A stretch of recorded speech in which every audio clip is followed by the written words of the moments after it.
सांगली जिल्ह्यामध्ये स्वीकृत सदस्यासाठी जिल्हा परिषदेमध्ये सर्वच पक्षाची लागली जोरदार चुरस। भाजप, राष्ट्रवादी, शरदचंद्र पवार पक्षाला प्रत्येकी 2 जागा मिळण्याची शक्यता। सांगली जिल्हा परिषदेच्या निवडणुकांहून आता कारभार हळूहळू रुळावर येऊ लागलेला आहे।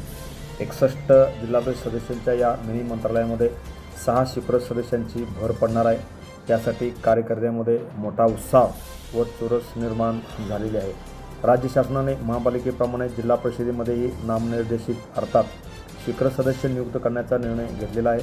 सदस्यांच्या एकूण संख्येच्या 10% किंवा 5 सदस्य यापैकी जे अधिक असेल तेवढे स्वीकृत सदस्य निवडले जाणार आहेत। यामध्ये राष्ट्रवादी काँग्रेस शरदचंद्र पवार पक्षाकडे 18 जागा आहेत, त्यांना 2 स्वीकृत सदस्य मिळणार आहेत। भारतीय जनता पक्षाकडे 16 जागा आहेत, त्यांना 2 स्वीकृत सदस्य मिळणार आहेत। काँग्रेस पक्षाकडे 11 जागा आहेत, त्यांना 1 स्वीकृत सदस्य मिळणार आहे।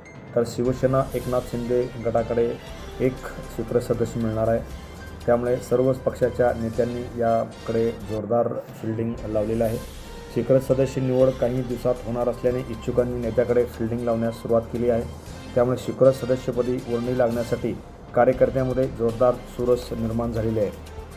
जत तालुक्यामध्ये भारतीय जनता पक्षाकडे 8 जिल्हा परिषद सदस्य आहेत, त्यामुळे 1 जिल्हा परिषद स्वीकृत सदस्य जतला मिळण्याची शक्यता निर्माण झालेली आहे। त्यामुळे जत तालुक्याचे भाजपचे आमदार गोपीचंद पडळकर यांच्याकडे सध्या कार्यकर्त्याचा राबता हंगामा सुरू झालेला आहे। त्यामुळे वर्णी कोणाची लागणार याकडे संपूर्ण जत तालुक्यासह सांगली जिल्ह्याचे लक्ष लागून राहिले असले तरी अंतर्गत सध्या अनेक युवा नेत्यांनी आमदार गोपीचंद पडळकर यांच्याकडे फिल्डिंग लावल्याचे समजते।